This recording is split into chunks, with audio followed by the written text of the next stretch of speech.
Assalamu alaikum and a very good afternoon to all of you. Myself, Sara Tamkeen, along with my group members Mahrosh, Fatma, and Aftab Alam, is going to present a research paper on our topic Extension of Vernacular Architecture with Modernization in terms of generating ethics of local architecture. Before I move forward, I would like to express my heartfelt thanks to my respected teachers and to all of you for providing me this wonderful opportunity and platform to present my research paper on this remarkable occasion.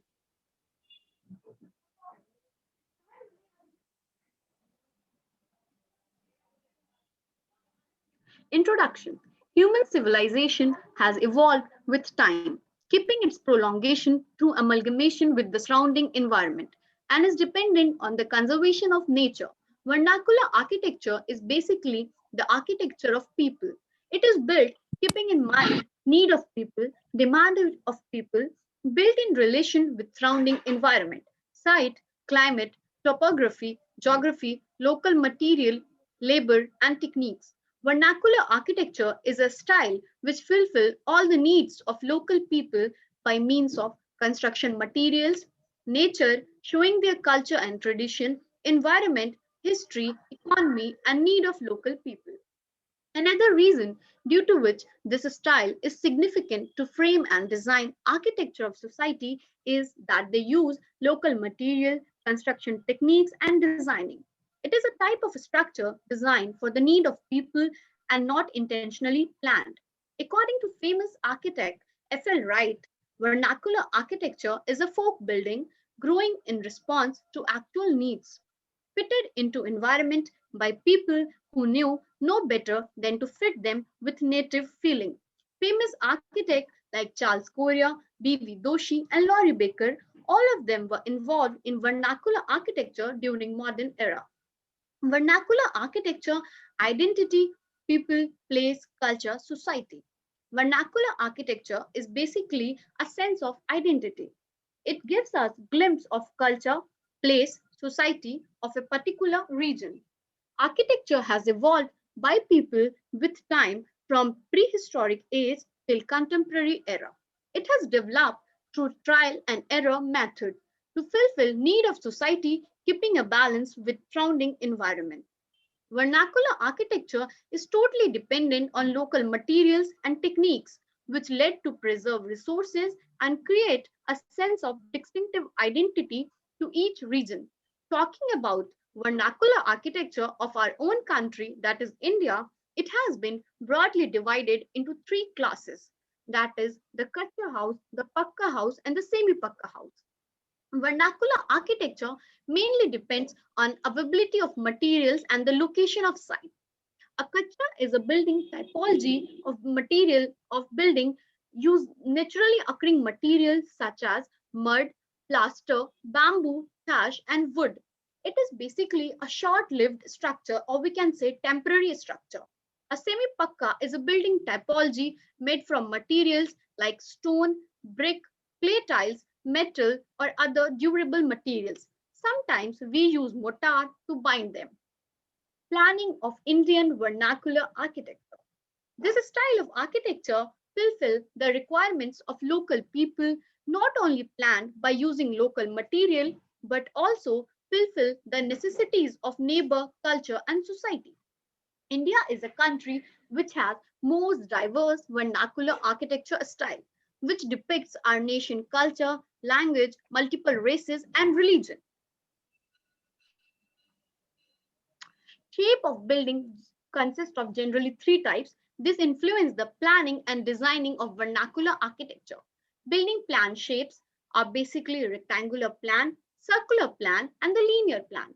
In the figure below, figure 9 is showing the rectangular plan building in which the building is directly connected to the main road. When you enter the house, there is a veranda in front. Connected to the veranda is a drawing room, or we can call it a bathak in the local language. And when you enter in center of the house, there is a courtyard known as the angan, and the backside there are two rooms. The figure 10 is of circular plan, that is of example of Bhunga style of architecture of Gujarat region. And the figure 12 is basically a linear plan showing all the bedrooms, living rooms, and the storage area that is used for storage of grains are basically arranged in linear fashion. Type of materials used for construction in vernacular architecture. Vernacular architecture is all about using locally available materials for construction that are material that are available near the site. The most common materials used are timber, adobe, stone, clay, rammed earth, fly ash, sand, lime, gypsum bricks, compressed earth blocks, fly ash, burnt bricks. Sustainable and vernacular architecture. Vernacular architecture has the essence of sustainability to be in connection to be more environment friendly buildings. Elements of sustainable design are vital to vernacular architecture that have evolved over time using locally available materials and technology emerging from ambient, natural, and cultural environment that create prime relationship between people and their place. Buildings should be more responsive to the climate, natural setting, and locally available materials. From prehistoric period, people have lived in coherence with our nature.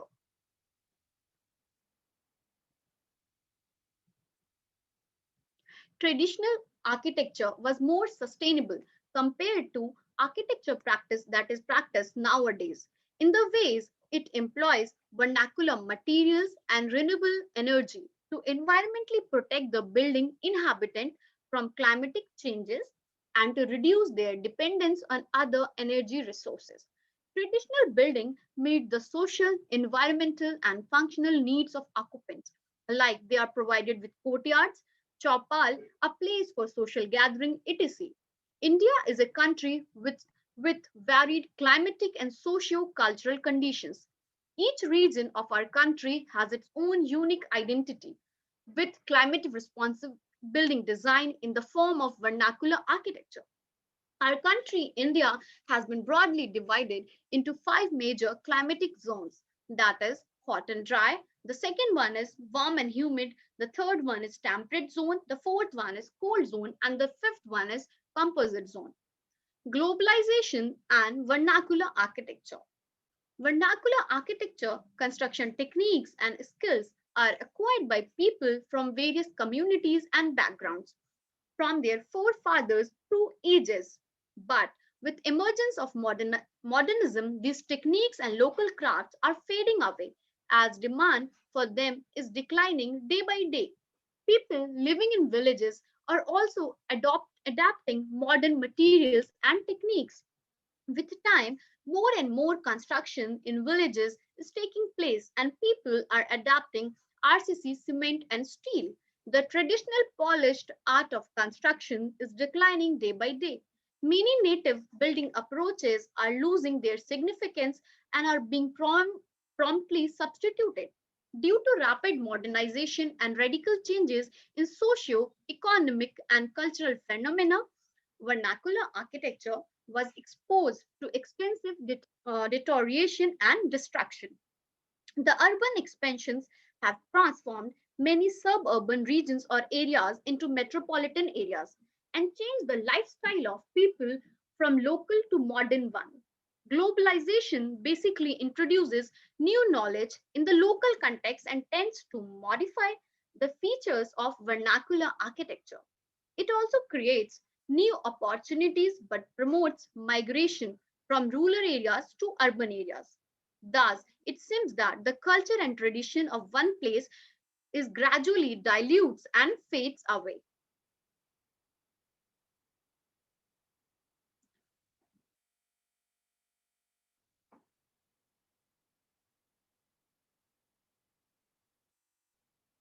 So your mic is mute.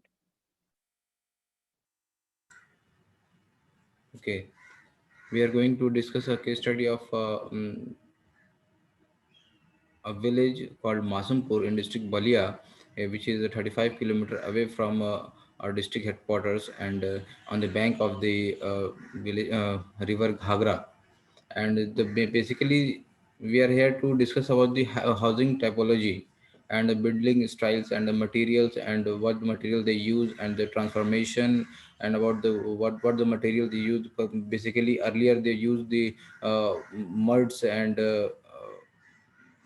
timbers and locally available materials, and which is now replaced by the concrete and RCC structure. The basically the main reason behind this is uh, the yojanas of the governments and the uh, transformation and also the globalization. The basically the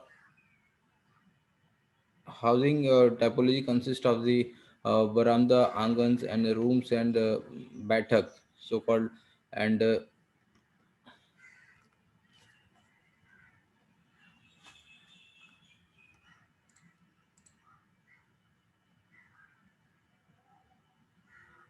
okay, and the material which is used earlier was bricks and timbers and thatch roofs. And as we talk about the transformation, the housing patterns, and now the mud houses are replaced by the RCC structure.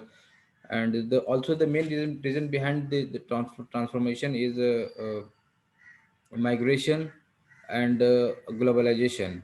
And the main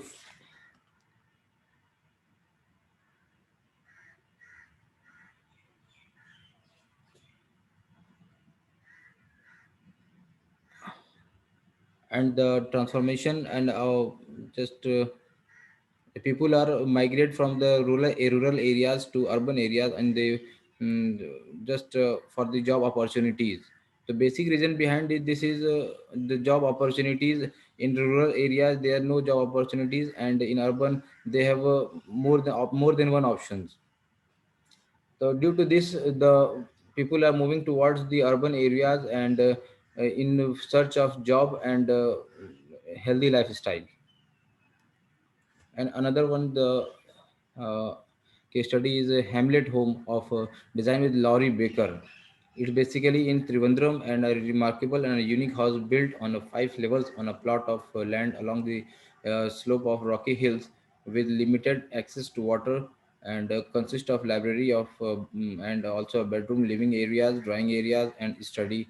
And also site was on a highly contoured and rocky area.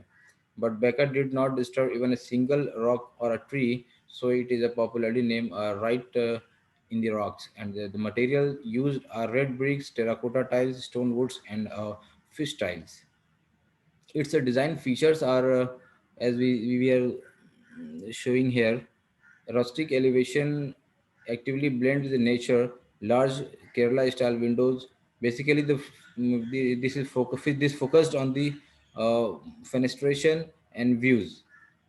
And a wall is decorated from broken pottery, a pen and glass, and pitched roof made of mangrove tiles.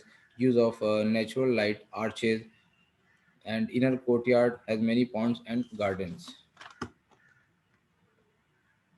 Now, the next slides are proceeded by the Mahrosh Fatima. Good morning, all.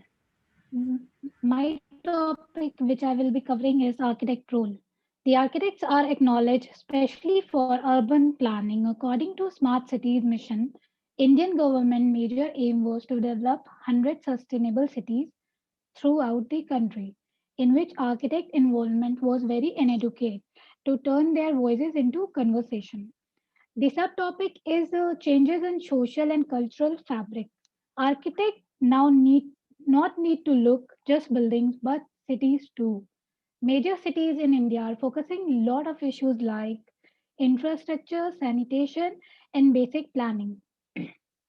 Though in these issues, an architect involvement is required, but they gain in negligible attention. Considering how architecture can affect the social culture imprint of a city, the social responsibility of an architect is being profoundly displayed by an handful of architects in country, such as Brinda Soumya, Pratima Joshi, P.K. Das, Abha Narayan Lamba. The architects are now working on community architecture as well, trying to preserve Indian heritage, social culture fabric. The second subtopic is the shift in design sensibilities, optimizing usage of glass, steel, and aluminium. In Indian housing demand has increased due to growing population and economy, hence extending architecture work and creating opportunities throughout the country. This is the main reason foreign countries are attracted towards developing architecture firms in India. Therefore, resulting in form of infrastructure shortage as well created burden over cities turned out as new opportunities to design and bring some change throughout the country. All foreign graduate architects returning to practice architecture field in India has led to growth the rate of Indian architects and are helpful in shaping the country towards development. Then, as country is moving toward globalization, the architects are influenced most. They are seeing exploration at the same time realizing the need of using localized materials and techniques.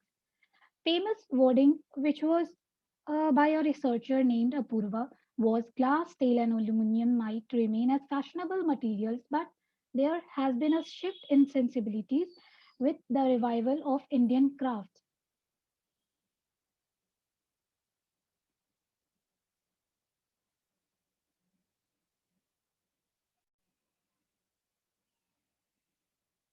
Next,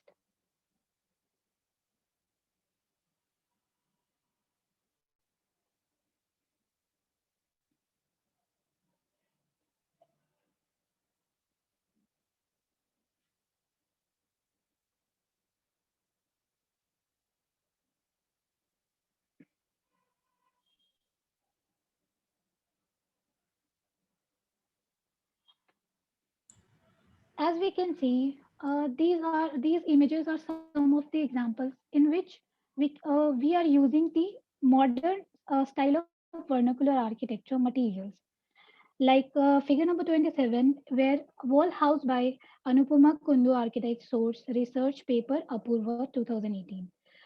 Now, this is when the role of vernacular art and sustainable architecture begins by using natural and local building materials like mud, brick, bamboo, clay, and stone, etc.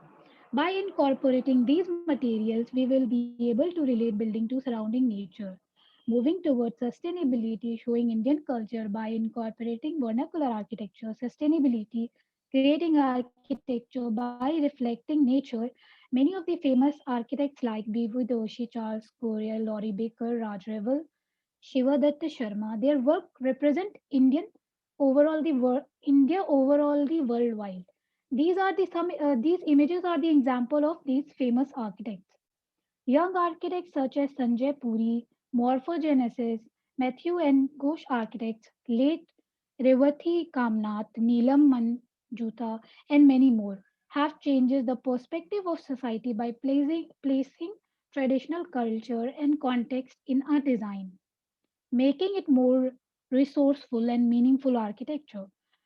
Though through all these major changes in thought process of Indian society, the architects are now able to win many competitions and able to take it towards evolution.